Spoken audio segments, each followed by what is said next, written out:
Bible 85 ముందుగా ప్రార్థన చేసుకున్నాం. ప్రార్థన చేసుకుందాం. కళ్ళు మూసుకోండి. ప్రేమ ప్రియ పరలోక తండ్రి, పరిశుద్ధులను సజీవులను సర్వకృపాని యేసుక్రీస్తు ప్రభువారి శ్రేష్టమైన ఉన్నతమైన ప్రశస్తమైన సకల ఆశీర్వచన స్తోత్రములకు మించిన ఘనమైన పూజనీయమైన నామంలో మీకు వేలాది వందనాలు, కృతజ్ఞత స్తోత్రములు చెల్లిస్తున్న ఆకర్షణమైన భయపడైన దేవాలయంలో నమ్మకం వారి వాగ్దానంలో చేసి వాటిని నెరవేర్చగల సామర్థ్యం కలిగిన తండ్రి, ఎవరినో సంపాదన దేశంలో అమరత్వంలో సజీవులపై గానం ప్రతిగానం చేత ఎల్లప్పుడూ ఆరాధించబడుతున్న సైనికుల అధిపతి ఇశ్రాయేలు పరిశుద్ధులైన దేవ, భూత భవిష్యత్ వర్తమాన కాలంలో ఎరిగి ఉన్న దేవ, ఆదివంతమైన దేవ, అల్ఫా ఒమేగా అయిన దేవ, మీరు స్తుతించి ఆరాధించి పరుస్తూ ఉన్న విధంగా చీకటిలో అంధకారంలో ఉన్న నా బ్రతుకు ప్రభు ఆశ్చర్యకరమైన వెలుగులోకి మరి తీసుకురావడానికి అయా అన్నారు తండ్రి. నీవు ఈ భూలోకానికి ఏ తెచ్చి ప్రభావ మరణించి శివర్తాన్ని కాల్చి నా కొరకు ప్రాణ విమోచన ప్రయత్నంగా మార్చబడి నన్ను విమోచించావు అయా, వెలుగులోనికి నన్ను తీసుకువచ్చావు, ఆశ్చర్యకరమైన వెలుగులోకి నన్ను నడిపించావు. కృతజ్ఞత స్తుతులు స్తోత్రం చెల్లిస్తున్నాను. ఈ యొక్క సమయంలో మీరు మాతో మాట్లాడండి, మీ స్వరం మాకు వినిపించండి. ఈ ప్రయోజనం నీ దాసులైనా నా తండ్రి, నన్ను శిరోచాటను మరుగుపరిచి మీ కూడా నన్ను వాడుకోండి. మీరు మాతో మాట్లాడండి. విత్తపడుతున్న వాక్యాన్ని నేరుగట్టి ఫలింపచేయమని దగ్గర పుట్టుకల హస్తాలను అప్పగించుకుంటే ఇక్కడ మీ సన్నిధి ఉంచండి, మీ సహవాసం ఉంచండి అయ్యా. మీరు మాతో మాట్లాడుతూ ఉన్నాం. యేసుక్రీస్తు ప్రభువారి శ్రేష్టమైన నామంలో స్తుతించి ప్రార్థించి అడిగి వెళ్ళుకొచ్చున్నాం తండ్రి, ఆమేన్. బైబిల్ అండి, బైబిల్ మనం వాడుతున్నాం.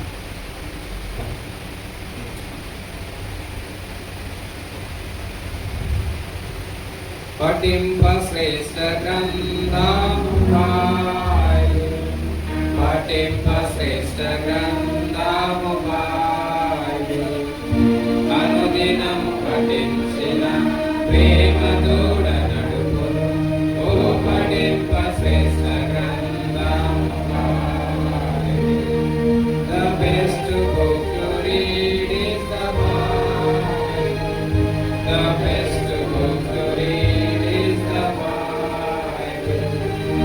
If you read it every day, if you help in all the way, oh, the best book to read is the Bible. दुनिया में सबसे प्यारा पुस्तक, दुनिया में सबसे प्यारा पुस्तक, पढ़ेंगे उसके वो दुनिया में सबसे प्यारा पुस्तक.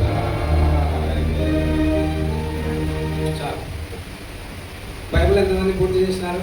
బైబిల్ చదివినారా? ఒక్కసారైనా బైబిల్ చదివిన వాళ్ళు బైబిల్ పైకి ఎత్తండి ఒకసారి. బైబిల్ పూర్తి చేసిన వాళ్ళు నిజంగా దేవుని యొక్క మాటలు మనం చదవడానికి యోగ్యమంటారా? ఒక్కసారి ఆలోచించండి. మన జీవితాల్లో మనము దేవుని మాటలు చదవడానికి కూడా యోగ్యులం కాదు. ఆనాడున్న యూదులు దేవుని వాక్యాన్ని చదవాలంటే వాళ్ళు నోటిని శుద్ధి చేసుకొని మరి చదివేవాళ్ళు. ఒక ప్రవక్త దేవుని వాక్యాన్ని ప్రకటించడానికి వెళ్ళేటప్పుడు అగ్ని చేత తన నోటిని శుద్ధి చేశాడు దేవుడు. అలాంటిది మన మాటలు ఒక్కొక్కసారి భయంకరంగా అబద్ధాలు ఆడుతూ ఉంటాం, ఒక్కొక్కసారి భయంకరంగా మోసపరిచే మాటలు ఓటులు మాట్లాడుతూ ఉంటాం. అయినా కానీ దేవుడు మనకింత శ్రేష్టమైన దేవుని మాటను చదవడానికి అవకాశం ఇస్తే కూడా మనం చదవడానికి ఇష్టపడాలి. మనం దేవుని మందిరానికి ఎందుకు వస్తుంది? దేవుని వాక్యం నేర్చుకోవడానికే కదా. బైబిల్ పూర్తిగా ఎవరికి తెలుసు? అంతా ఒకరికైనా తెలుసా? బైబిల్ చరిత్ర ఏంటి? బైబిల్లో ఎన్ని కాలాలు ఉన్నాయి, ఎన్ని సామ్రాజ్యాలు ఉన్నాయి, చెరకు ముందు చరిత్ర ఏంటి, చెరలో చరిత్ర ఏంటి, చెర తర్వాత చరిత్ర ఏంటి, చెరకు ముందు ఏ ప్రవక్తలు ఉన్నారు, ఏ రాజులు ఉన్నారు, చెరలో ఏ ప్రవక్తలు ఉన్నారు, ఏ రాజులు ఉన్నారు, చెర తర్వాత ఏ ప్రవక్తలు ఉన్నారు, ఏ రాజులు ఉన్నారు, చీకటి కాలం ఏంటి, తర్వాత కొత్త నిబంధనలో యేసుక్రీస్తు ప్రభువారి యొక్క చరిత్ర ఏంటి, అపోస్తలుడైన పౌలు చెరకు ముందు ఎన్ని పత్రికలు రాశాడు, చెరలో ఎన్ని పత్రికలు రాశాడు, చెర తర్వాత ఎన్ని పత్రికలు రాశాడు. కొంచెమైనా బైబిల్ యొక్క జ్ఞానం ఉందా?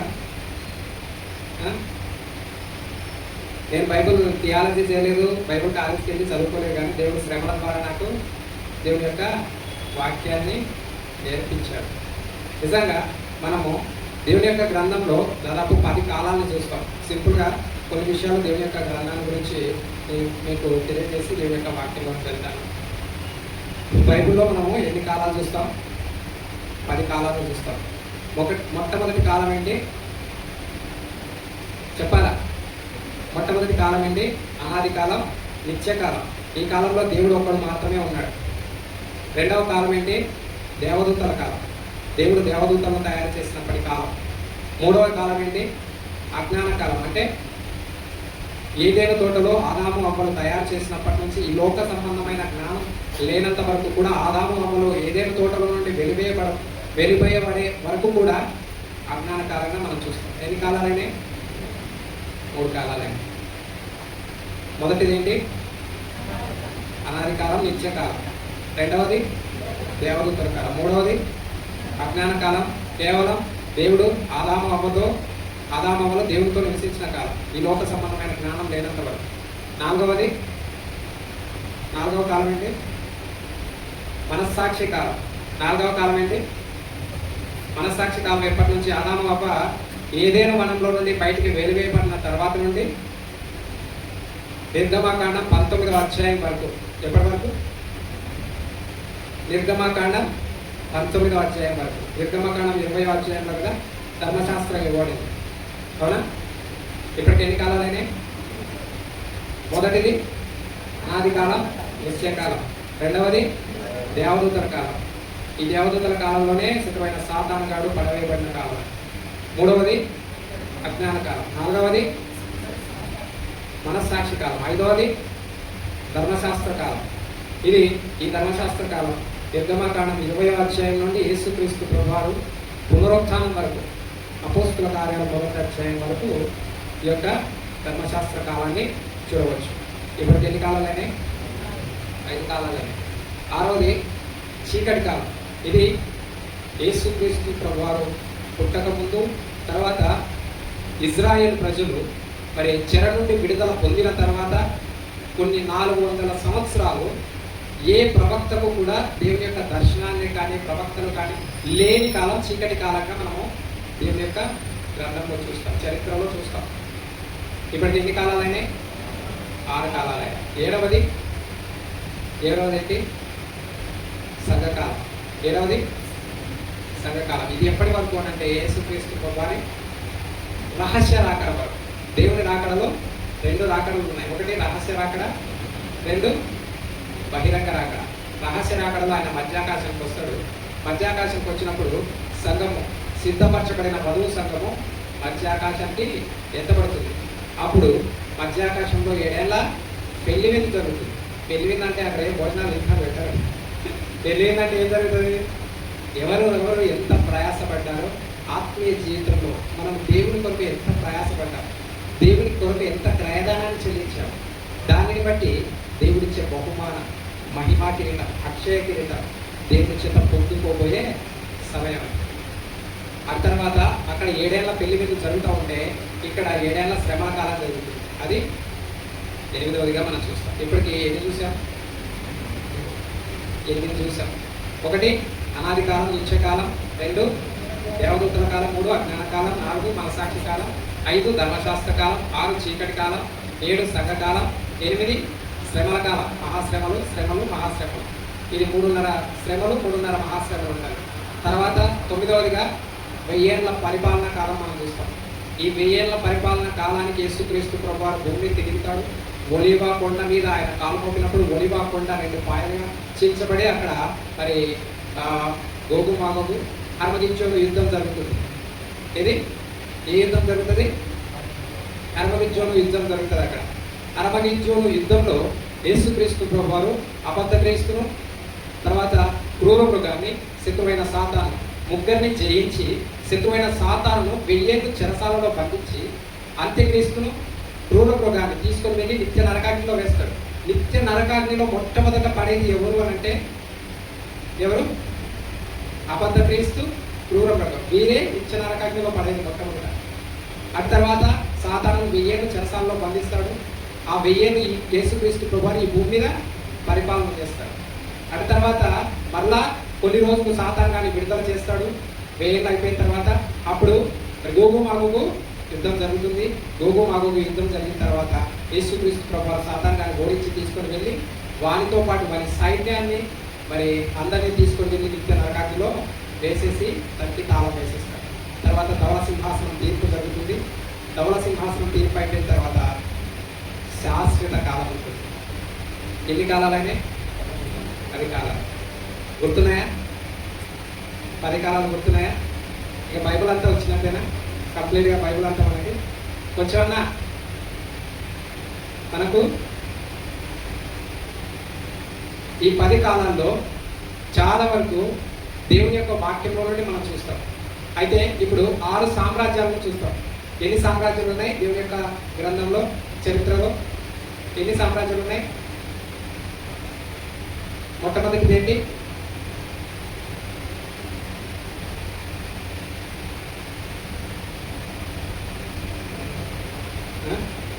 ఐగుప్తు సామ్రాజ్యం మొట్టమొదటిది ఏంటి? రెండవది ఏంటి?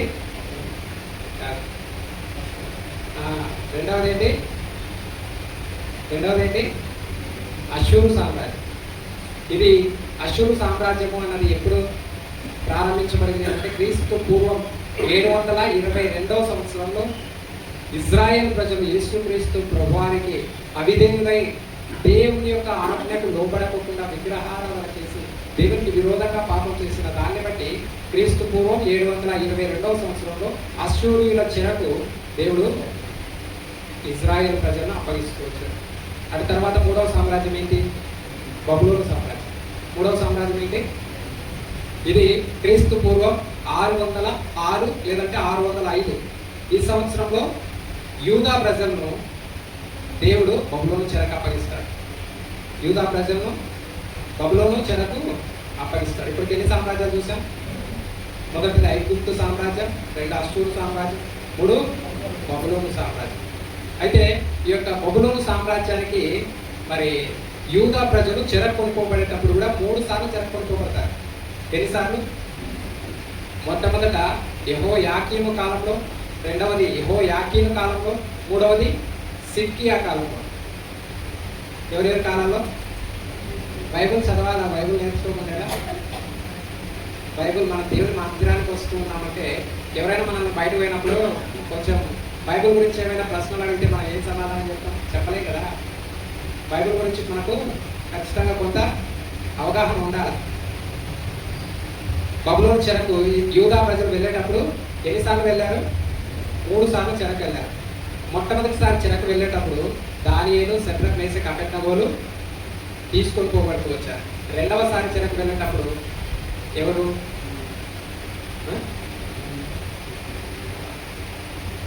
చెరలో ఉన్న గ్రంథాలు మనం ఏం చూస్తాం? దానియేలు, యెహెజ్కేలు కదా. యెహెజ్కేలు చెరలో ఉన్నప్పుడు రాసిన గ్రంథాలు ఏంటి? యెహెజ్కేలు, దానియేలు గ్రంథాలే మనం చూస్తాం. అయితే దానియేలు మొట్టమొదటిసారి చెరకు వెళ్ళేటప్పుడు వెళ్ళాడు. తర్వాత రెండవసారి చెరకు వెళ్ళేటప్పుడు యెహెజ్కేలు వెళ్తాడు. అయితే దానియేలు బబులోను సామ్రాజ్యంలో మరి ఆ యొక్క రాజు సముఖంలో ఉండి మరి ప్రవచనాలు ప్రవచించినటువంటి ప్రవక్తగా, దర్శనాలు చూసినటువంటి ప్రవక్తగా మనం చూస్తాం. అయితే మరి చెరలో ఉన్న ప్రజలకు అంటే బయట ఆ యొక్క రాజు ఆస్థానంలో కాకుండా రాజు ఆస్థానంలో ఉండి ప్రవచించిన వ్యక్తిగా దానియేలు మనం చూస్తాం. చెరలో ఉన్న ప్రజలందరికీ ప్రవచించిన వ్యక్తిగా యెహెజ్కేలు మనం చూస్తాం. మూడవసారి చాలా మంది వెళ్తూ వచ్చారు. అయితే చెరలో ఉన్న చరిత్ర దానియేలు, యెహెజ్కేలు గ్రంథాలు మనం చూస్తాం. చెర తర్వాత చరిత్ర ఏంటి? చెర తర్వాత కూడా వాళ్ళు 3 భాగాలుగా వెనక్కి వచ్చారు. మొట్టమొదట జెరుబ్బాబెలుతో కొంతమంది వచ్చారు. తర్వాత ఎజ్రా, తర్వాత మూడోసారి నెహెమ్యా. చెర తర్వాత జరిగిన గ్రంథాలు, రాయబడిన గ్రంథాలు ఏవి అంటే ఎజ్రా, నెహెమ్యా, మలాకి. ఈ 3 గ్రంథాలు మనం చూస్తాం. చెరలో ఉన్న గ్రంథాలు దానియేలు, యెహెజ్కేలు. చెరకు ముందున్న రాజులు, ప్రవక్తలు, చెరలో ఉన్న ప్రవక్తలు, రాజులు, చెర తర్వాత ఉన్న ప్రవక్తలు, చెర తర్వాత జరిగిన సంఘటన, వీటన్నింటినీ తెలిస్తే పాత నిబంధన గ్రంథం అనేది మనకు అర్థమవుతుంది. ఊరికే చదువుకుంటూ పోతే మనకి ఏది అర్థం కాదు. అపోస్తలుడైన పౌలు గారు కూడా సంఘ చరిత్ర అనేది కూడా మనం చూస్తే చెర ముందు అంటే ఆయనను బందీ చేయకముందు కొన్ని పత్రికలు రాస్తూ వచ్చాడు, ఖైదీగా ఉన్నప్పుడు కొన్ని పత్రికలు రాస్తూ వచ్చాడు, ఖైదీ అయి విడుదల పొందేటప్పుడు అంటే చివరిగా క్రీస్తు శకం 68వ సంవత్సరానికి ముందు 67, 66 ఆ టైంలో తిమోతికి పత్రికలు రాస్తూ, అలాగా చెర తర్వాత కొన్ని పత్రికలు రాశాడు, చెరలో ఉన్నప్పుడు కొన్ని పత్రికలు రాశాడు, చెరకు ముందు కొన్ని పత్రికలు రాస్తూ వచ్చాడు. ఈ బైబిల్ యొక్క సారాంశంగా మనం చూస్తాం. అయితే 3 సామ్రాజ్యాలు చూసుకోవచ్చు: బబులోను సామ్రాజ్యము, అశ్షూరు సామ్రాజ్యము, ఐగుప్తు సామ్రాజ్యం. 4వదిగా మాదియ పారసిక సామ్రాజ్యం. ఇది క్రీస్తు పూర్వం మరి 536వ సంవత్సరం నుండి, అంటే 534, 535వ సంవత్సరం నుండి కోరేసు పరిపాలన ప్రారంభమవుతుంది. ఈ యొక్క కోరేసు పరిపాలనలోనే మరి యూదా ప్రజలను దేవుడు కోరేసు హృదయాన్ని ప్రేరేపించి ఆయన్ను మరి వారిని యూదా ప్రజలను మందిరాన్ని కట్టుకోవడానికి, పడగొట్టబడిన దేవుని మందిరాన్ని కట్టడానికి వెనక్కి తీసుకొని వెళ్ళడం జరుగుతుంది. అయితే తిరిగి మాదియా పారసిక సామ్రాజ్యం అయిపోయిన తర్వాత మళ్ళా మనము గ్రీకు సామ్రాజ్యాన్ని చూస్తాం. ఏది 5వదిగా గ్రీకు సామ్రాజ్యాన్ని చూస్తాం. 6వది రోమా సామ్రాజ్యాన్ని మనం చూస్తాం. ఈ రోమా సామ్రాజ్యం యేసుక్రీస్తు ప్రభువారి 2వ రాకడ వరకు ఉంటుంది. ఎన్ని సామ్రాజ్యాలు చూసాము? 6 సామ్రాజ్యాలు, 10 కాలాలు మనం చూస్తూ వచ్చాం కదా. అయితే మనము దేవుని యొక్క వాక్యాన్ని ఏ విధంగా ధ్యానం చేస్తూ ఉన్నాం అనేది చాలా ప్రాముఖ్యమైనది. ఈ గ్రంథం అంటే నిజంగా ఎంతో మందికి లేని ధన్యత మనకు దేవుడు ప్రసాదించాడు. ఎంతో మంది ఈ లోకంలో ఉన్న ప్రజలు వారి యొక్క జీవితాలు ఎంతో నిష్ట కలిగి జీవించినప్పటికీ ఇంత గొప్ప ధన్యత లేదు చాలా మందికి. కానీ మనకు అసలు ఎంత దౌర్భాగ్యమైన జీవితం కలిగినా కూడా ఎలాంటిది ఇందాకే మరి దేవుని వాక్యంలో మనం చూస్తూ వచ్చాం. మన బ్రతుకులు ఎలాంటివి అంటే చీకటిలో ఉన్నాయి. మనం దేవుని యొక్క వెలుగును, దేవుని యొక్క తేజస్సును చూడడానికి కూడా అనర్హులము. అయినప్పటికీ దేవుడు అర్హతనిచ్చాడు కేవలం తన కృప చేత, తన ప్రేమ చేత. అయితే ఇక్కడ మరి ఒక చిన్న సంఘటనని మీకు గుర్తు చేయాలనుకుంటున్నాను. ఎంతో గొప్ప దైవజనుడు క్రీస్తు శకం 1372వ సంవత్సరంలో జాన్ హౌస్ అనే ఒక దైవజనుడు, గొప్ప దైవజనుడిని మనం చూస్తాం. ఆ యొక్క దైవజనుడి జీవితంలో ఒక గొప్ప ఉజ్జీవాన్ని తీసుకొచ్చినటువంటి వ్యక్తిగా మనం చూస్తాం. ఎవరు ఆయన పేరేంటి? John house. జాన్ హౌస్ అనే దైవజనుడు క్రీస్తు శకం 1372వ సంవత్సరంలో ఆయన జన్మిస్తాడు. అయితే ఆయన 1402వ సంవత్సరానికల్లా వేదాంత శాస్త్రాన్ని, అంటే తన యొక్క అదైతే చదువంతా పూర్తి చేసి బైబిల్ కాలేజీలో చదివి ఒక మంచి వేదాంత శాస్త్రాన్ని, బైబిల్ డిగ్రీని పూర్తి చేస్తాడు. అప్పుడు పాస్టర్గా మరి ఆయన నియమితుడవుతాడు. అలాగే క్రీస్తు శకం 1409వ సంవత్సరానికి ఆ యొక్క బైబిల్ కాలేజ్కి ప్రిన్సిపల్ అయిపోతాడు ఆయన. ఎవరు? జాన్ హౌస్ అనే ఒక గొప్ప దైవజనుడు. అయితే ఆయన ఆ యొక్క బైబిల్ కాలేజ్కి ప్రిన్సిపల్ అయిన తర్వాత ఆ కాలం ఎలాంటిది అని అంటే క్రీస్తు శకం 1413వ సంవత్సరంలో ఆ కాలం ఎలాంటిది అంటే చక్రవర్తులకు ఏమాత్రమూ అధికారం ఉండేది కాదు. పోపులకే పెద్ద అధికారం. పోపు ఏం చెప్తే అదే జరగాల ఆ సామ్రాజ్యం అంతా కూడా. అలాంటి సామ్రాజ్యం అని వాళ్ళు క్రైస్తవులను ఎంత మరి చాలా మరి నీచంగా చూసేవారు. ఎంత అంటే బైబుల్ కేవలం బిషప్, పోపు అనే వాళ్ళు మాత్రమే చదవాలి. ఇక బైబిల్ ఎవరు చదవడానికి అవకాశమే లేదు. తర్వాత ఇంకొకటి ఏంటి, ఇప్పుడు మనం రొట్టె ద్రాక్షరసాలు తీసుకుంటున్నాం. ఆ రొట్టె ద్రాక్షరసం కూడా పోపు ప్రార్థన చేస్తేనే యేసుక్రీస్తు శరీరంగా, యేసుక్రీస్తు రక్తంగా మార్చబడుతుంది, లేకపోతే అది మార్చబడదు. అలాంటి నియమాలు పెట్టేవాళ్ళు వాళ్ళు అప్పుడు. అలాగా మరి ఈ యొక్క జాన్ హౌస్ అనే దైవజనుడికి ఇదంతా దేవుడి వాక్యానికి విరోధంగా కనిపించింది. దేవుడి వాక్యానికి విరోధంగా కనిపించిన దాన్ని బట్టి ఆయన మరి దేవుడి యొక్క వాక్యాన్ని సరైన విధానంలో బోధించే ప్రయత్నం చేస్తూ వచ్చాడు. అందరి చేతిలో దేవుడి యొక్క గ్రంథం ఉండడానికి ప్రయాసపడుతూ పోరాటం చేస్తూ వచ్చాడు. ఆయన పడుతున్న ప్రయాసను, పోరాటాన్ని చూసి ఆ యొక్క పాస్టర్లు, ఆ పోపులు, బిషప్లు అందరూ ఓర్వలేక మా యొక్క అధికారము ఎక్కడ చేజారిపోతుందో అని చెప్పి ఆయనను వెలివేసినారు. ఏం చేసినారు? వింటున్నారా? ఏం చేసినారు? ఆయనని ఆ అధికార పదవి నుండి, ఆయన ప్రిన్సిపల్ పదవి నుండి తీసేసి వెలివేసినారు. ఆయన చిన్న ఊరు, ఆయన ఊరికి ఆయన వెళ్ళిపోయినాడు. ఆయన ఊరికి ఆయన వెళ్ళిపోయినా కానీ ఆయన ఊరికే ఉన్నాడా అంటే ఊరికే లేడు. ఎన్నో గ్రంథాలు రాశాడు, ఎంతో పరిచయం చేశాడు, ఎంతో మంది శిష్యులను తయారు చేశాడు. ఇక వాళ్ళకు చూస్తే పోపుకు, తర్వాత బిషప్లకు భయంకరంగా కోపం వస్తుంది. ఈయన పైన చంపడానికి ప్రయత్నం, ఒక ప్లాన్ వేశారు. ఏం చేశారు? చంపడానికి ప్లాన్ వేసినారు. ప్లాన్ వేసి మరి బిషప్లు అంతా కలిసి ఆనాడు ఉన్న చక్రవర్తిది ఏం రాజ్యం లేదు. చక్రవర్తి చెప్పినారు, ఇట్లా జానవసేవాన్ని ఇక్కడికి పిలిపించు, బహిరంగ సభలు, బహిరంగ ప్రార్థనా కూటమికి పెడతారు కదా అప్పట్లో, ఇప్పట్లో కూడా పెడతా ఉంటారు చాలా మంది చాలా చోట్ల. అలాగా ఒక పెద్ద మీటింగ్ ఏర్పాటు చేసినారు. పెద్ద మీటింగ్ ఏర్పాటు చేసి ఆయనను పిలిపించినాడు. ఎవరు? చక్రవర్తి పిలిపించినాడు. ఇప్పుడు రాజు ఎలాగో, నెబుకద్నెజర్ రాజు ఎలాగో, అప్పుడు చక్రవర్తులు అలాగా రోమా కాలంలో. అయితే చక్రవర్తి పిలిపించి ఏం చెప్పినాడు? ఈ జాన్ హౌస్ అనే దైవజనుడికి, నీకు ఏం భయం లేదు, ఎవరు నీకు ఏం చేయరు, నేను హామీ ఇస్తున్నానని చెప్పి పిలిపించినాడు. ఆయన పిలిపించినాడు. మరి ఆయన వచ్చినాడు, దేవుని వాక్యాన్ని చెప్పినాడు. ఏం చేసినాడు? దేవుని వాక్యాన్ని చెప్పినాడు. వాక్యం అయిపోతానే ఈ పోపు బిషప్లు అంతా పోయి, కొంతమంది వాళ్ళకి ఎలా ఉన్న మనుషులు ఉంటారు కదా, అంత పోయి ఆయన బంధించేసి చెరసాలలో పారేసినారు. చెరసాలలో పారేస్తే ఈ యొక్క దైవజనుని ఫ్రెండ్స్ ఉంటారు కదా, అంటే ఆ దైవజనుని కింద ఉన్న శిష్యులు ఉంటారు కదా, చక్రవర్తికి పోయి విన్నపం చేసినారు. చక్రవర్తికి పోయి విన్నపం చేసినారు. ఏమని విన్నపం చేసినారు? ఇట్లా జాన్ హౌస్ గారిని ఇట్లా బంధించారు, అరెస్ట్ చేశారు, మీరు చెప్పండి చక్రవర్తి గారు, పోపుకు మీరు చెప్తే విడుదల చేస్తాడా అంటే చక్రవర్తి కూడా చేతులు ఎత్తేసినాడు. అంటే వాళ్ళకి అధికారం లేదు, చక్రవర్తులకు కూడా అధికారం లేదు, పోపులదే అప్పుడు పెద్ద అధికారం. ఇక వాళ్ళు ఏం చేసినారు? ఆయనకు పోపు తర్వాత అక్కడ ఉన్న బిషప్లు అందరూ కలిసి ఏం చేసినారు అని అంటే, ఆ యొక్క దైవజనుని, నువ్వు ఈ పరిచర్య మానుకుంటే నువ్వు బ్రతుకుతావు, లేదంటే నిన్ను చంపేస్తామని చెప్పినారు. ఏం చెప్పినారు? పరిచర్య మానేస్తావా, నేను చంపేయాలా అంటే ఆయన ఏమన్నాడు? జాన్ హౌస్, నా ప్రాణం పోయినా కూడా నా పరిచర్య నేను విడిచిపెట్టాను అన్నారు. అప్పుడు పోపులు, బిషప్, పోపు అందరూ కలిసి ఏం చేసినారనంటే, ఆయనను నీ ఆత్మను నరకానికి అప్పగిస్తున్నాము అని చెప్పి ఆయనకు అప్పుడు ఒక పాస్టర్కు అన్నాడు, అదేంటి తెల్ల వస్త్రాలు ధరిపస్తారు, అంటే జుబ్బాలు దాకా పైనుంచి కిందికి పాస్టర్ వస్త్రాలు వేస్తారు కదా, అవి ధరింపజేసి యేసుక్రీస్తు ప్రభు వారి యొక్క వస్త్రాలు ఏ విధంగా చింపి చీటీలు వేసుకుంటూ వచ్చారో అలాగే ఆయన వస్త్రాన్ని కూడా చింపి వాళ్ళు పంచుకుంటూ వచ్చారంట. అప్పుడు ఆ బిషప్లు అందరు కలిసి ప్రార్థన చేశారంట, నీ ఆత్మను మేము నరకానికి అప్పగిస్తున్నామని చెప్పి వాళ్ళు ప్రార్థన చేశారంట. ఆయన జాన్ హౌస్ అనే దైవజనుడు ప్రార్థన చేశాడంట, ప్రభా ఇంతకాలం నన్ను కాపాడావు, నేను బ్రతుకుండడానికి కారణం నీవు, నా ఆత్మను నీ చేతికి అప్పగిస్తున్నాను అని చెప్పి ఆయన ప్రార్థన చేశాడంట.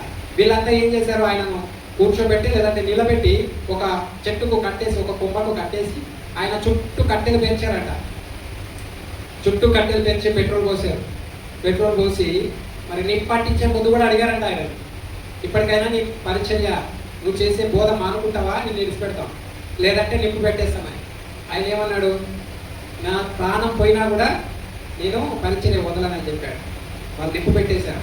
ఆయన కేకలేస్తాడేమో చూస్తా ఉన్నాడు, కేకలేయట్లేడు, గంభీరంగా దేవుని పాటలు పాడుతున్నాడు. ఆయన తల కాలిపోయేంత వరకు, ఆయన శరీర భాగాలన్నీ కాలిపోయేంత వరకు కూడా ఏ మాత్రమో ఒక చిన్న కేక కూడా వేయలేదంట. అలాంటి విశ్వాసం మన జీవితంలో మనం కలిగి ఉన్నాం. మన ప్రాణం పోతున్నా కూడా దేవుని మహిమపరిచే విశ్వాసాన్ని మనం కలిగి ఉన్నామా? ఆలోచించండి, మీరు పరీక్షించుకోండి ఈ సమయంలో. నిజంగా నా జీవితంలో నేను ఇలాంటి పరిస్థితుల్లో ప్రతిరోజు ఈ శరీరంతో పోరాడుతూనే దేవుని పరిచయం చేస్తున్నాను.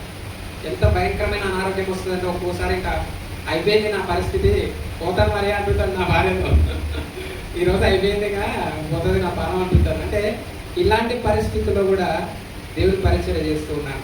కానీ అన్నీ బాగున్న మీరు మాత్రం కొన్ని చిన్న చిన్న శ్రమలు వచ్చేసరికి, చిన్న చిన్న అనారోగ్యాలు వచ్చేసరికి, ఏదో ఆర్థిక సమస్యలు లేదంటే ఏదో కుటుంబ సమస్యలు ఏవైనా వచ్చినప్పుడు దేవుడు ఉంటే మాకే ఎందుకు ఇన్ని అనారోగ్యాలు వస్తాయి, దేవుడు ఉంటే మాకే ఎందుకు ఇన్ని సమస్యలు వస్తాయని చెప్పి దేవుని ప్రశ్నిస్తూ ఉంటారు.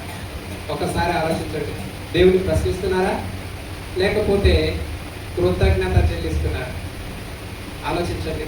అయితే ఇక్కడ ఒక చిన్న సందర్భాన్ని చెప్తాను. ఒక చిన్న సందర్భం, దేవుడు మనతో మాట్లాడడానికి ఇష్టపడుతూ ఉన్నాడా లేదా అనేది చాలా ప్రాముఖ్యమైనది. మనము దేవునికి నమ్మకంగా బ్రతికితే దేవుడు ఖచ్చితంగా మనతో మాట్లాడతాడు. ఆనాడు యాకోబు ప్రార్థన చేస్తూ ఉంటే యాకోబు దగ్గరికి ఎవరు వచ్చారు? దేవుడు వచ్చాడు కదా. ఆయన ప్రార్థన చేస్తూ ఉంటే నువ్వు విడుచు, తెల్లవారుతుంది నేను పోవాలంటే కూడా విడిచిపెట్టలేదు. నిజంగా దేవుడు మన దగ్గరకు వచ్చినప్పుడు, మనం ప్రార్థన చేసేటప్పుడు దేవుడు మన దగ్గరకు వస్తే మరి ఆయన మనం పొమ్మనేంత వరకు పోకుండా మనతో ఉంటాడా, లేకపోతే బోరానైనా నీవేది నాకు తలకాయ పని వెళ్ళిపోతాడా? మనం ఆయనను విసిగిస్తే ఆయన మన దగ్గర ఎక్కువసేపు ఉండడు. మనం ఆయనను సంతోష పెడితే మన జీవితం ద్వారా, మన క్రియల ద్వారా, మన ప్రవర్తన ద్వారా ఈ లోకంలో, సమాజంలో ఆయన నామ మహిమార్థమై మనం జీవించినప్పుడు ఆయన మనతో సహవాసం చేయడానికి ఇష్టపడతాడు. ఆనాడు ఆదామవ్వతో దేవుడే దిగి వచ్చి సహవాసం చేసినాడు కదా. ఆదామవ్వలు ఏమన్నా పైకి ఎక్కిపోయినారా దేవుని దగ్గరికి? ఆ పరలోకానికి ఎక్కిపోయినారా? వాళ్ళు ఏమన్నా ఎక్కిపోయినారా? లేదు కదా. ఆయనే దిగి వచ్చినాడు. మానవులతో సహవాసం చేయడం అంటే, నీతో నాతో సహవాసం చేయడం అంటే దేవునికి ఎంత ఇష్టం అంటే, ఆయనకు అంత ప్రేమ మనతో సహవాసం చేయడం అంటే. కానీ మనమే ఆయనతో సహవాసం చేయలేకపోతున్నాం. ఎందుకంటే ఈ లోకానికి, పాపానికి బానిసలై బ్రతకడం మనకు అలవాటు అయిపోయింది. అవునా కదా? మనకంతా ఏంటుంది? ఈ లోకంలో ఉన్నదంతా ఏంటి? దేవుడి యొక్క వాక్యంలో నుండి ఒక మాట చూద్దాం రండి. దేవుడి యొక్క వాక్యంలో నుండి మొదటి యోహాను 2వ అధ్యాయము 15-16 వచనాలు. 1 John chapter 2 verse 16-14, 15-16.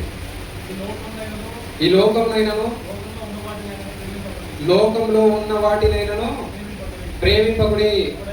ఎవడైనను లోకమును ప్రేమించిన యెడల తండ్రి ప్రేమ వానిలో ఉండదు.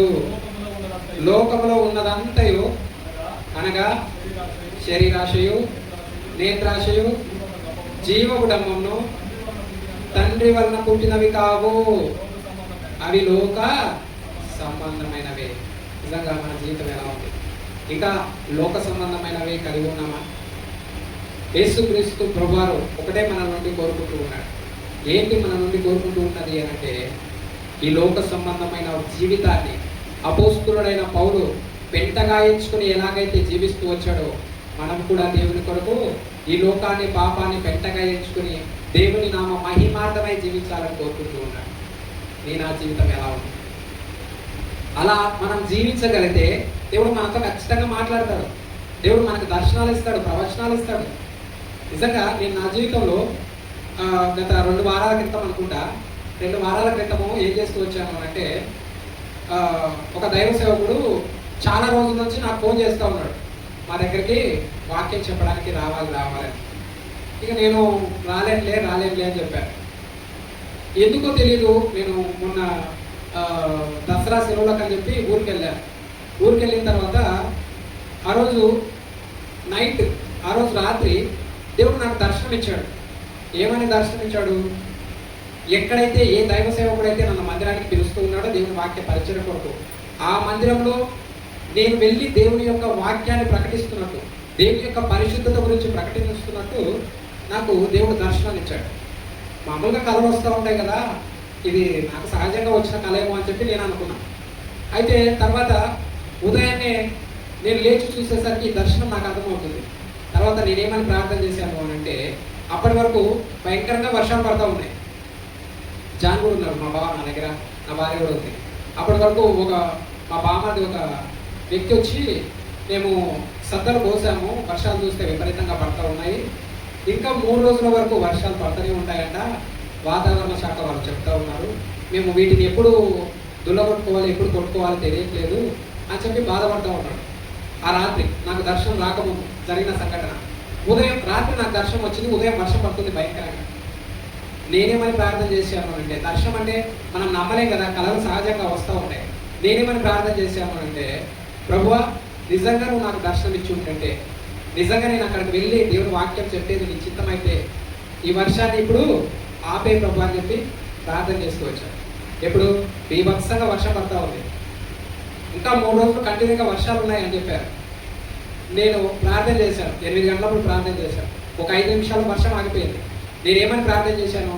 ఈ వర్షం ఇప్పటి నుంచి మరలా రేపు శనివారం ఉదయం ప్రార్థన చేశాను, మరలా నేను రేపు దేవుని మందిరానికి వెళ్ళి వాక్యం చెప్పి తిరిగి ఇంటికి వచ్చేంత వరకు కూడా వర్షం పడకూడదు. వర్షం పడితే నీ చిత్తం కాదు, అది నాకు వచ్చిన దర్శనం కాదు, ఏదో మామూలు కళ వచ్చింది, నేను వెళ్ళను అని చెప్పి ప్రార్థన చేసుకున్నాను. ప్రార్థన చేసుకుంటే అప్పుడు ఆగిపోయింది వర్షము. అప్పుడు ఆగిపోయింది. తర్వాత నేను ఆదివారం దేవుని యొక్క మందిరానికి వెళ్ళి వాక్యం చెప్పి తిరిగి ఇంటికి వచ్చిన తర్వాత మళ్ళీ వర్షం స్టార్ట్ అయ్యింది. అంతవరకు కూడా ఎక్కడ కూడా నాకు వర్షం పడలేదు. నేను అనుకున్నాను, నాకు నమ్మకం లేదు, అంటే విశ్వాసం మనకు కొంచెం బలహీనం కదా, నేను పడతదేమో అని చెప్పి శనివారం సాయంత్రం వరకు చూసిన, మబ్బులు భయంకరంగా నల్లగా ఉన్నాయి. శనివారం సాయంత్రం వరకు చూసిన వర్షం పడతదేమో అని చెప్పి పడలే. ఆదివారం ఉదయం వరకు కూడా నేను ఆ ఎక్కువ ఫోన్ చేసి చెప్పలే, నేను మీ మందిరానికి వస్తున్నాను వాక్యం చెప్పడానికి. నాకేం తెలుసు, వర్షం పడితే ఆగిపోదామని నా ఆలోచన నాది. అది దేవుని చిత్తం కదా, నేను వెళ్ళాలన్నది దేవుని చిత్తం. వర్షం పడితే ఆగిపోవాలని మేము చూస్తున్నా, కానీ వర్షం పడలే. ఇక దేవుడు చెప్పినాడు పోకపోతే బాగుండదు కదా, దేవుని చిత్తానికి లోపడాలి కదా మనము. అక్కడ వెళ్ళి నేను చూస్తే ఏమైంది, అక్కడ ఉన్న సంఘటన అది దేవుని చిత్తం కాబట్టి. అక్కడ ఉన్న సంఘటన ఏంటి అని అంటే, అక్కడ దేవుని సేవకుడు లేడు. సేవకుడు ఎక్కడో వేరే ప్రాంతానికి వెళ్ళాడు. ఒక సహోదరునికి సంఘాన్ని అప్పగించి, నువ్వు చూసుకో ఈరోజు నేను వేరే మందిరానికి వెళ్తున్నానని చెప్పి ఆ దైవసేవకుడు వెళ్ళాడు. అప్పగించిన సహోదరుడు నమ్మకంగా పరిచయం చేయాలా, ఆ సహోదరుడు ఎక్కడో వెళ్ళిపోయినాడు. ఆ రోజు ఎవరు లేరు అక్కడ వాక్యం చెప్పడానికి. నేను అనుకున్నాను ఆ రోజు, ప్రభువా నిజంగా ఇది నీ చిత్తంనైనా, ఇక్కడ నీ ప్రజల యొక్క అక్కర ఎరిగిన దేవుడు. అక్కడ నేను వెళ్ళకపోతే ఆ రోజు పరిచయం ఆగిపోయేది. దేవుడి పరిచయం ఆగడం దేవుడి చిత్తం కాదు కదా.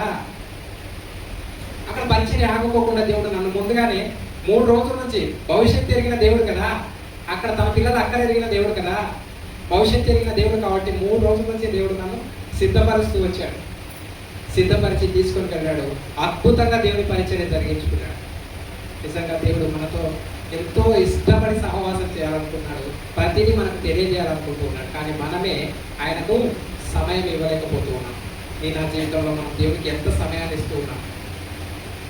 దేవుడితో గడపడానికి ఇష్టపడుతూ ఉన్నామా, లేకపోతే ఈ లోక సంబంధమైన జీవితాన్ని ఎంజాయ్ చేయడానికి, లేదంటే సంతోషించడానికి ఇష్టపడుతూ ఉన్నామా?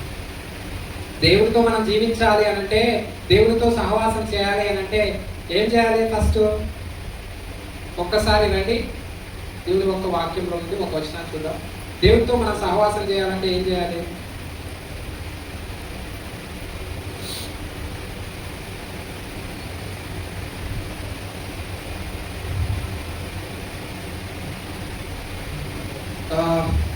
మొదటి పేతురు రాసిన పత్రిక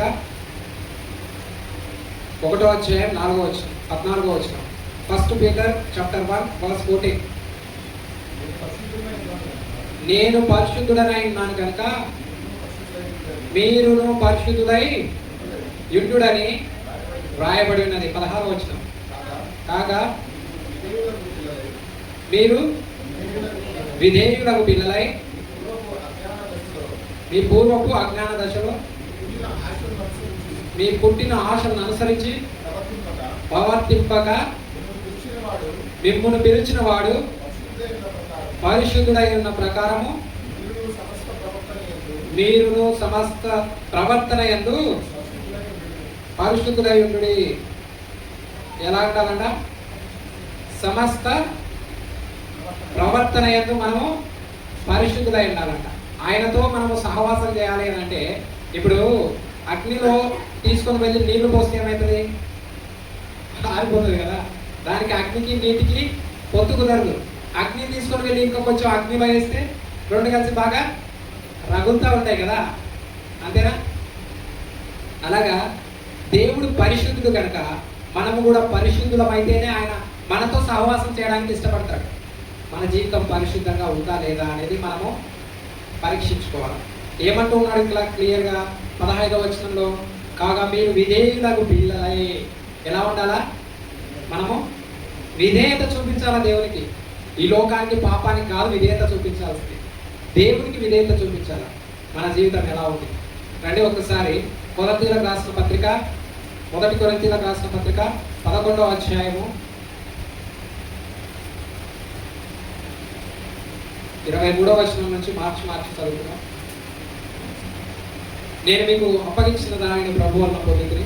ప్రభు అయిన యేసు తాను అప్పగింపబడిన రాత్రి యొక్క రొట్టెనెత్తుకొని కృతజ్ఞతాస్తుతులు చెల్లించి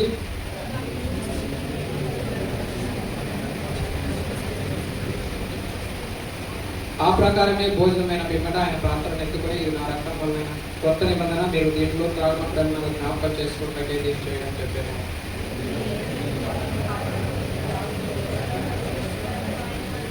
కాబట్టి ఎవడు దైవంగా ప్రభు యొక్క శరీరం లేక ఆయన పాత్రలో తాగును, వాడు ప్రభు యొక్క శరీరం గురించి రక్తం గురించి అపరాధేయము.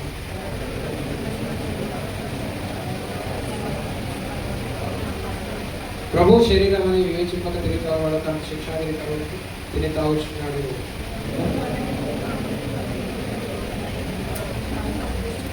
చాలా 28వ వచనం అలాగే 30వ వచనం కలిసి చదువుతుంది. కాబట్టి ప్రతి మనుషులు తన రక్షించుకున్నాడు, అలాగే చేసి ఆ రొట్టెని ఆ పాత్రలో తాగాలి. దీనివల్ల మీరు అనేకులు బలహీనలు రోగులు చాలా మంది చూస్తున్నారు. 31వ వచనం నేను చదువుతాను వినండి. అయితే మనమే విమర్శించుకునే వల్ల తీర్పు పొందకపోవడం. ఏం చెప్తూ ఉన్నాడు దేవుడు? మనల్ని మనము పరీక్షించుకోవాలి. మన జీవితం ఎలా ఉంది?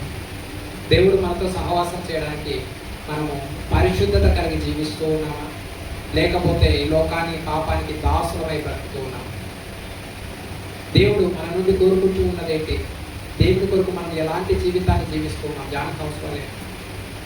మన ప్రాణం పోతున్నా కానీ దేవుని కొరకు, దేవుని యొక్క పరిచర్య కొరకు, తన నామ మహిమార్థమై మనం జీవించగలుగుతూ ఉన్నామా? లేకపోతే మనమైతే ఖచ్చితంగా చంపేస్తామంటే వద్దురా బాబు నేను పరిచయం చేయని ఇంటికి వచ్చేస్తాను కదా, అవునా? ప్రాణం కావాలా? దేవుని పరిచయం చేస్తావా? నీ ప్రాణం కాపాడుకుంటావా అంటే ఏం చెప్తాం మనం? పరిచయం వద్దు, ఏమొద్దు, ఇంటికి వచ్చేస్తాం.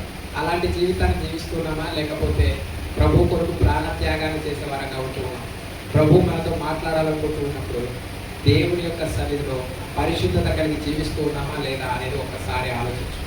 నిజంగా దేవుడు నా జీవితాన్ని క్రైస్తవ సమాజానికి ఒక హెచ్చరికగా ఉంచాడు. ఏంటి? క్రైస్తవ సమాజానికి ఒక హెచ్చరికగా ఉంచాడు. ఒక విశ్వాసి దేవుని నమ్ముకున్న తర్వాత ఈ లోకానికి పాపానికి బానిసై బ్రతికితే ఆ విశ్వాసి యొక్క జీవితాన్ని శత్రువైన సాతాను ఏ విధంగా పతనావస్థలోనికి తీసుకొని వెళ్తాడో చూపించడానికి దేవుడు నా జీవితాన్ని ఒక హెచ్చరికగా ఉంచాడు. నిజంగా వాడు ఎలాంటి వాడు అంటే గర్జించ సింహం వలె తిరుగుతూ ఉన్నాడు. దేవుని యొక్క వాక్యంలో మీకు అందరికీ తెలుసు, దాన్ని నేను ప్రత్యేకంగా చూపించాల్సిన అవసరం లేదు. కాబట్టి ఒకసారి చూద్దాం.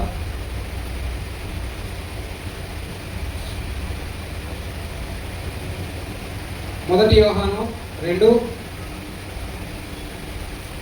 లేదు క్షమించండి, మొదటి పేతురు 5:8 నిబ్బరమైన బుద్ధి గల వారై మెలకువగా ఉండి మీ విరోధి అయిన అపవాది గర్జించు సింహం వలె ఎవరిని మింగుదునా అని వెదకుచు తిరుగుచున్నాడు. మనం ఎలా ఉండాలంటే నిబ్బరమైన బుద్ధి గల వారమై. మన బుద్ధి ఎలా ఉండాలి? దేవుని నమ్ముకున్న తర్వాత స్టాండర్డ్గా ఉండాలి.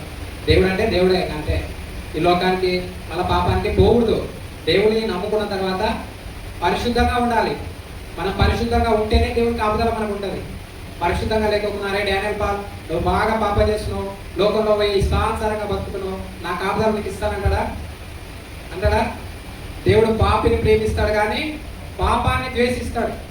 మనం పాపం చేస్తూ ఉన్నప్పుడు దేవుడి కాపుదల మనకు ఉంటుందా? ఖచ్చితంగా ఉండదు. వాడు గర్జించే సింహం వల్ల ఎవరు మింగాలని చెప్పి ఎదురు చూస్తూ తిరుగుతూ ఉన్నాడు, వెతుకుతున్నాడంట. మనము వాటికి విరోధులం కదా. ప్రార్థన చేస్తూ ఉన్నప్పుడు, సువార్త చేస్తూ ఉన్నప్పుడు, దేవుడి రాజ్యానికి మనం పనిచేస్తూ ఉన్నప్పుడు, సాతాను యొక్క రాజ్యానికి విరోధంగా పనిచేస్తున్నప్పుడు, దేవుడి సువార్త పరిచయం అయితేనేమి, అనేకుల కొరకు ప్రార్థన అయితేనేమి, అగ్నిలో నుండి లాగినట్టు కొందరిని వారి యొక్క నిత్య నరకానికి వెళ్ళకోకుండా, వారితో పాటు నిత్య నరకానికి వెళ్ళకోకుండా మనము అగ్నిలో నుండి కొందరిని బయటికి లాగినట్టు సువార్త పరిచర్యలోనే కానీ ప్రార్థనలోనే కానీ మనము చేస్తూ ఉన్నప్పుడు దేవుని పరిచర్య వారి రాజ్యానికి విరోధంగా పనిచేస్తున్నాం కదా. వారి రాజ్యానికి విరోధంగా పనిచేస్తున్నప్పుడు ఇప్పుడు వాడి విరోధి దేవుని కాపుదల లేకోకుండా, భద్రత లేకోకుండా తిరిగితే వాడు ఊరికే ఉంటాడా? వాడి విరోధి, మనం వాడి విరోధులము, మనం దేవుని కాపుదలను దూరం చేసుకొని తిరుగుతున్నామంటే వాడు ఊరికే ఉంటాడా?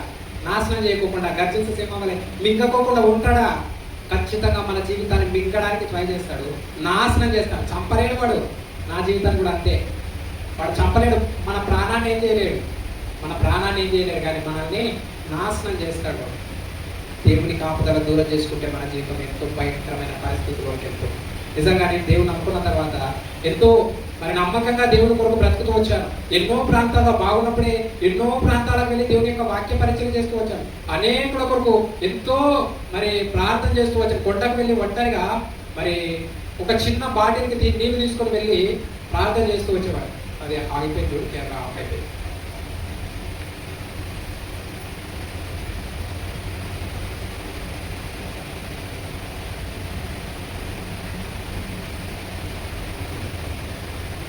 అయితే నేను బాగున్నప్పుడు దేవుని నమ్ముకున్న తర్వాత మరి కొండలకు వెళ్ళి ఒంటరిగా దేవుని యొక్క సంఘం కొరకు, అనేకుల రక్షణ కొరకు ఎంతగానో మొరపెట్టేవాడిని ప్రభు సన్నిధిలో. అలాగ ప్రార్థన చేసింది. నేను దాదాపు 5-6 మందిరాలు కట్టే పని విషయంలో ఇలాంటి మందిరాలు 5-6 మందిరాలు కట్టాను నేను. అలాంటి పరిచయం ఎన్నో ప్రాంతాలు, ఇట్లా హైదరాబాద్, ఇట్లా జమలవాడ దగ్గర, తర్వాత ఇట్లా అనంతపురం, తర్వాత కొలిగొండ, రాచర్ల, ఇదల్లా ప్రాంతాల్లో చాలా పరిచయం చేస్తూ వచ్చారు. ఇలాంటి పరిచయం చేసి నేను మరి మరలా తిరిగి లోకానికి, పాపానికి బానిసై బ్రతుకుతూ వచ్చాను. వివాహం అయిన తర్వాత ఇక ఫస్ట్ ఆడపిల్ల పుట్టింది. ఆడపిల్ల పుట్టితే ఫైనాన్షియల్గా ఇబ్బంది ఉంది. ఇలాగే పరిచర్యలో తిరుగుతూ ఉంటే ఆ మందిరాలు కట్టుకుంటా, ఈ పరిచయం చేసుకుంటా, ప్రార్థన చేసుకుంటా తిరిగితే కొంచెం ఫైనాన్షియల్గా ఇబ్బంది పడుతుందని చెప్పి మనం జాబ్ చేసుకుంటూ దేవుని పరిచయం చేద్దామని అని చెప్పి జాబ్కి వెళ్ళడం జరిగింది.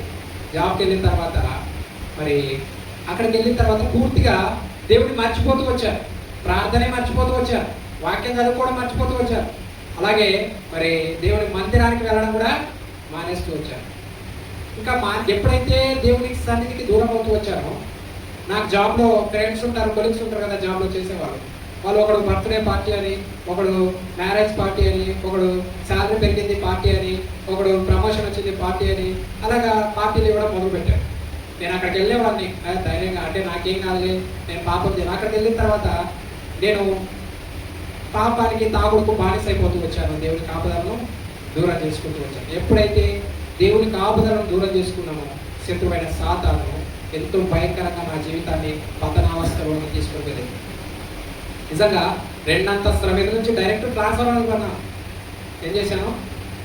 కరెంట్ షాక్ కొట్టడానికి 2 అంతస్తుల మీద వర్క్ చేస్తూ ఉన్నాను. డైరెక్ట్ ట్రాన్స్ఫార్మర్ కొన్నాను. ట్రాన్స్ఫార్మర్ పడితే ఏమైంది, అది మన మామూలుగా ఈ లైట్లు, ఈ కరెంట్ ఇది ఎంత అంటే 230 volts వస్తుంది ఇంటికి. పొలాల్లో ఒక ట్రాన్స్ఫార్మర్లు ఉంటాయి కదా, దాంట్లో 440 volts ట్రాన్స్ఫార్మర్ వాడతారు. నేను ఒక గోడం దగ్గర పనిచేశాను. అది 660 volts, అంటే 660 volts హెవీ వోల్టేజ్ ట్రాన్స్ఫార్మర్గా ఉన్నాను.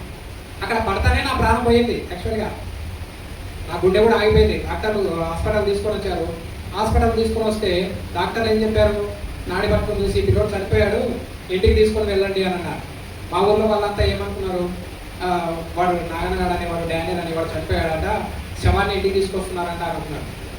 అయితే మరి డాక్టర్లకు, మా అమ్మ వాళ్ళ తర్వాత మా కాంట్రాక్టర్ వాళ్ళు ఒక్కసారి వెంటిలేటర్ పైన పెట్టి సిపిఆర్ చేయండి అని అన్నప్పుడు, నా గుండెకు సిపిఆర్ చేసినప్పుడు హార్ట్ బీట్ మళ్ళా ప్రారంభమైంది. నిజంగా ఆ దినాన నేను చనిపోయి ఎక్కడికి వెళ్ళిపోయేవాడిని. ఖచ్చితంగా ఆ దినాన కళ్ళు మూసితే నిత్య నరకాగ్నికి కళ్ళు తెలిసేవాడిని. కానీ దేవుని యొక్క ప్రేమ నా ప్రాణాన్ని ఇలా ఉంచి పశ్చాత్తాపడడానికి ఒక అవకాశం ఇచ్చింది. తర్వాత మళ్ళీ కూడా ఈ తలకాయ పగిపోయింది కదా, నాకు కరెంట్ షాక్ పడి తలకు మాడిపోయింది. ఒక చేత మాడిపోతే అది తీసేసినారు, తల కూడా ఇదంతా మాడిపోతే ప్రిపరేషన్తో ఓల్చి పెట్టి కటికలతో ఇచ్చేసినారు.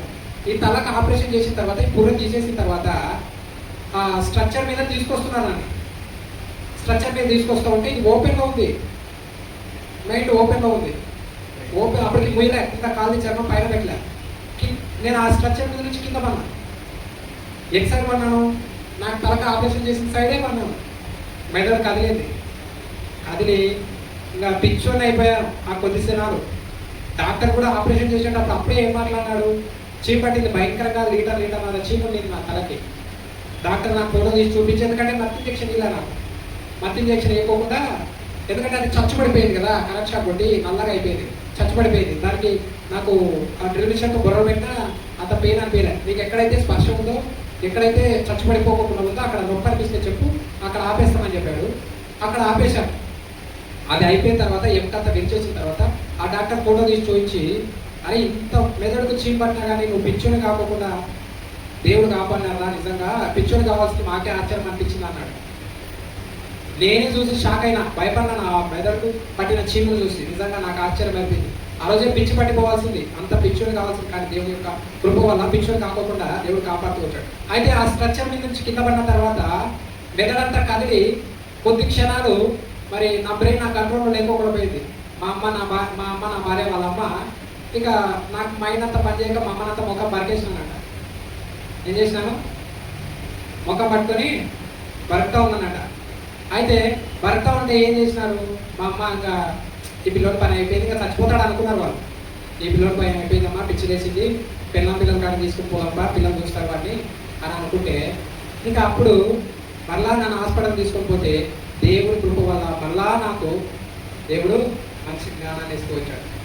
చూడండి, ఆ దినాన పిచ్చోళ్ళు అయిపోయినా కానీ, ఆ దినాన కరెంట్ షాక్ కొట్టినప్పుడు చనిపోయినా కానీ ఖచ్చితంగా నిత్య నరకానికి వెళ్ళేవాడిని. కేవలం పరిశుద్ధుడైన దేవుడు నా జీవితాన్ని ఆ నిత్య నరకాన్ని పాలు కాకుండా కాపాడుతూ వచ్చాడు. సాతాను గాడు కేవలం మన జీవితాన్ని నాశనం చేయడానికి మాత్రమే మనకి అవకాశం ఉంది, కానీ మనల్ని చంపడానికి ఏమాత్రం అవకాశం లేదు. ఈ దినాన మీ జీవితాల్లో సాతాను గాని చేతిలో పడడానికి అవకాశం ఇస్తూ ఉన్నారా? లేకపోతే పరిశుద్ధంగా జీవించి దేవుడు మీతో సహవాసం చేయడానికి, దేవుని కాపుదల మీతో ఉంచుకోవడానికి మీరు ఇష్టపడుతూ ఉన్నారు? ఒక్కసారి ఆలోచించండి, మిమ్మల్ని మీరు పరీక్షించుకోండి. మనల్ని మనం పరీక్షించుకొని సరి చేసుకుంటే సాతాను గాని చేతిలో పడి మన జీవితం నాశనం అయిపోకుండా ఉంటుంది. దయచేసి మోకరించండి, మిమ్మల్ని మీరు పరీక్షించుకోండి.